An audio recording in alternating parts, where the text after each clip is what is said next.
Issa, tell us a bit about yourself. How old are you? Where are you from? Hello, yes, I'm from Mali in Africa and I'm 24, 35 this year, actually 25. Yeah, I'm a two striker. And obviously, I started from goalkeeper when I was 6, 7 years old. And from there, when my big brother told me to go on field, it's easier to get scouted. I started playing centre back, then I went to midfield, then winger, and I ended up as a striker. Since then, I enjoy playing the striker. Yeah, scoring goals I think is the best part of football. I think. I mean, you say that it's easy to get scouted as a striker, but I feel like it'd be easy to get scouted as a goalkeeper because no one wants to go and goal. Yeah, I understand that, but I think goalkeepers have it a little bit tougher, in my opinion, in terms of they can make counter saves, they can save a lot of penalties and whatnot. But in the end, what matters is the goal scorers. If you score a goal, you get more credit out of it than the goalkeeper saves. So, how long have you been in the UK? I've been here for now over 9 years. So I came here 2013, Yeah.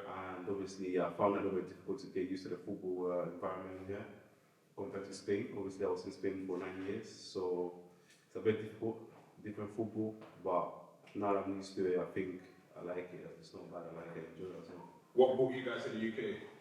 Obviously, in Spain back in those times, it was difficult to get jobs and whatnot. And obviously, my dad came here first. He spent 2, 3 years here, and then he brought the whole family here.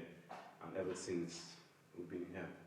And how do you compare Spain and England? Well, the football in Spain is more to do with possession, fitness, team build up, team play, and stuff like that.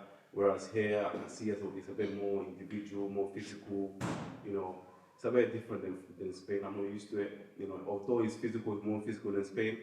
In Spain, I think it's a bit easier to get through to teams and get into a good team rather than here. I think so. So when you came to the UK, did you find a team straight away? How did it work? Now, when I came here, to be fair, I didn't play football for the first 2 years, about maybe 2 to 3 years, because I didn't know anyone. I didn't know any English either. So the first thing I had to do is just stay home and stay with my cousins, spending time with them, and that's it. And then learn a little bit of English. After that, my first thing I ever joined was West Ham. I think they're called West Ham. Yeah. So I joined them for a year, and then I went to some trials different. Arsenal went to QPR, and since then I joined Rapid FC, and from there on I just been playing everywhere really. So, I mean, when you got scouted to go and play for these clubs, did they give you any feedback or maybe why they didn't take it at the time? Yeah. Those times when I was at QPR first, they told me that obviously when I was training with the guys, the coach did mention I was there for a couple of weeks, and he did mention that he liked what he saw, but the only difference is that the guys I was playing with were 2, 3 years younger than me, and he said I was just too I was older than them. That's just the only feedback he gave me at that time. Yeah. But obviously that didn't stop me from keep playing. So yeah. So you then, Coach Yilmaz, that was our manager before, also knows you, spoke to me about you. So you said you coached your brothers. I think your brother played in my tournament at 13 Bar Cup at the time. But so after you kind of wasn't getting into football, when did you get into men's football? I started playing men's football when I started playing Enfield Borough. Yeah. So obviously I was at Enfield Borough With Marvin. Yeah, for 2 years. Yeah. I was getting minutes every now and then, obviously not consistent, but I could see that I wasn't ready for that step up. I feel I was playing football and I knew how to score, I knew how to do stuff, but when it came to the real game at that level, I felt like I wasn't very comfortable. I didn't have that freedom. I didn't feel like I had the freedom to just play the way I wanted to play. It was more like I had to play as a team. I had to do things I didn't really want to do, and that affected me a little bit. So when I left that team, I had to try, find a way that I could do more for the team, for any team really. And I think formations as well matters to me, and I think wings and stuff like that make a difference for me. So at the beginning of the year, you was at Walthamstow. When did you first join Walthamstow? I joined Walthamstow, I think last season. I joined them after I saw the previous year when I was playing for another team. I saw that Walthamstow was struggling. I saw on the league table that they were faithful and they were missing a lot of chances. That was their first team. That was their the reserves. Sorry. Okay. Yeah, the reserves. So obviously I wanted to go to the first team. However, the first team didn't really want me to play straight away there. They wanted me to start with the reserves, and obviously depending on how I played there, then to do the step up to the first team. Yeah. So I joined them, started scoring goals. It was almost for fun, and to the point where obviously goals sometimes that seems like don't matter at this level. I was scoring the goals, but the coaches have different ideas, different plans, and since I wasn't part of that plan, so I just thought right, I have to move on from there and go with higher. So why do you think then, like, for example, you're at Wolverhampton Reserve, you're scoring a lot of goals, why do you think the first team wasn't trying to look at you or even give you any minutes at all? To be fair, I think that's the coach's decision, to be fair. I mean, my coach did speak to him, everyone around me was speaking to the coach, they were asking questions like why am I not playing for the first team. I mean, for me, they didn't really give me any explanation of why I'm not playing. I think mainly they're holding up play and other part of the game that don't have maybe the height, because obviously the striker is like 6'6", so maybe that's the reason why I'm not playing there, so I'm not sure. So Ernest told me that he's been tracking you for a couple of years, been talking to you for how did the relationship with Ernest? Yeah, I do remember when I was home just relaxing, I got a message from Ernest on Instagram. I thought I was going to just message him for the sake of messaging me, but I opened it and he said he was the Hackney Wick FC manager. So I said okay, and he said I should join his team at Hackney Wick, and at that time I was thinking of joining West Essex. So I told him I need to, I have to think about it, because obviously I wanted to join West Essex first, but obviously since they already had the team sorted out, then I thought, okay, cool, this is a good opportunity for me. Step 6, I think I can do the same I've done in step 7. So that's how I knew him, and I'm happy that made it, to be fair, because now I see a different level that I'm reaching, and yeah, I always wanted to reach this level and higher. So. Yeah. So in regards to West Essex, did you end up going there on trial at all, or was it just like you wanted to go there, you didn't make a decision yet kind of thing? Yeah, I wanted to go there. I went for one training session, and after that training session I had to do a little surgery that I had to go through, and obviously because of that I missed the whole pre-season. Yeah. And because of that reason they advised me to play a couple of games to get match fitness with the reserves again. So that's when Ernest messaged me to come. But obviously I told him I wanted to get fitness first and then play for West Essex. So he always left the door open for me to join, regardless of what I said at that moment. And yeah, he kept being insisting, he insisted for me to join. So I eventually, since I spoke to the coach from Hackney, from West Essex, and he said that that there's no space for me, they got strikers sorted out already. And then at the school, I put Ernest that same day, I told him, I'm ready to join. And then I think it was the game before I went for Barra that I told him that I'm prepared to join the team, and that's it.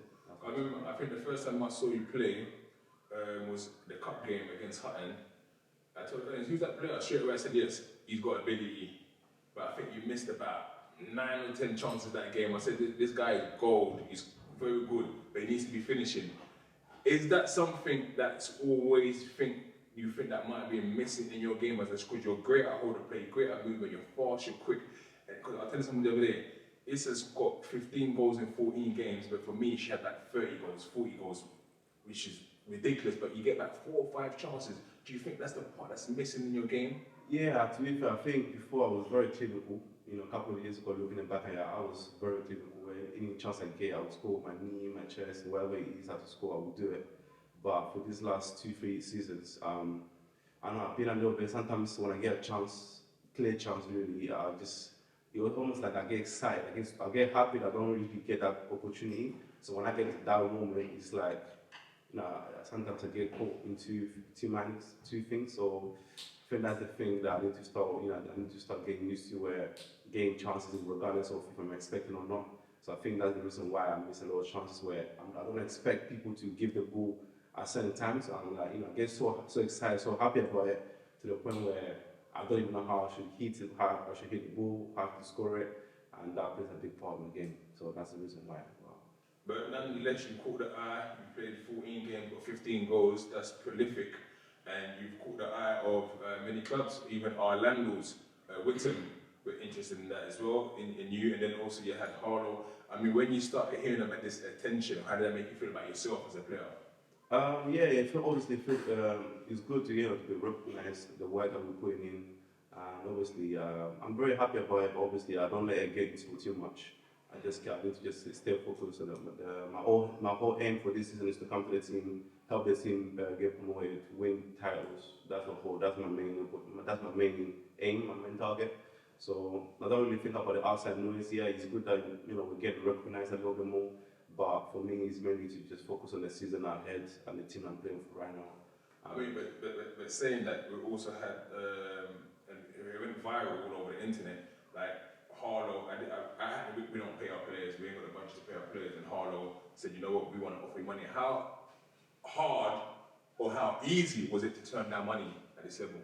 Yeah, it was pretty easy for me, to be fair, because obviously, yeah, the money will make anyone really think twice. But for me, it's just before I even joined the team, my main purpose was to play our whole season with the team, win games, win trophies, get promoted, and that's it. To be fair, that's the reason why I turned it down. That's the only thing I wanted to do, just come here and play for the team. After reaching out for me, I think I just deserve, the team deserves something, so I didn't want to just leave them empty-handed like that after a couple of games just to leave. So I'm not that type of guy. So I just came here to win the trophy and get the team promoted. That's the main goal. And how important is earnest in that decision making for you as well? Yeah, it was obviously. I just enjoy everything about him. Obviously, he's got a different personality on him, but he's just a coach where you don't see a coach like him every day, everywhere. So obviously, he's definitely, for me, somebody like him has definitely helped me to push more rather than other teams where they might give me a slack a little bit. But obviously here, he doesn't allow me to slack off at no point. So obviously, he definitely showed something to me that I should stay here with him and build and get stronger and get better. Like I said, you come in halfway through the season. We had our striker Nixon, who sadly had to leave us. We're getting goals, but you already now the top goal scorer. You've got 15 goals. How many goals you reckon? I think we've got 10 games left this season now, and also the cup matches. 11 100% matches left. How many goals are you looking to try to get this season?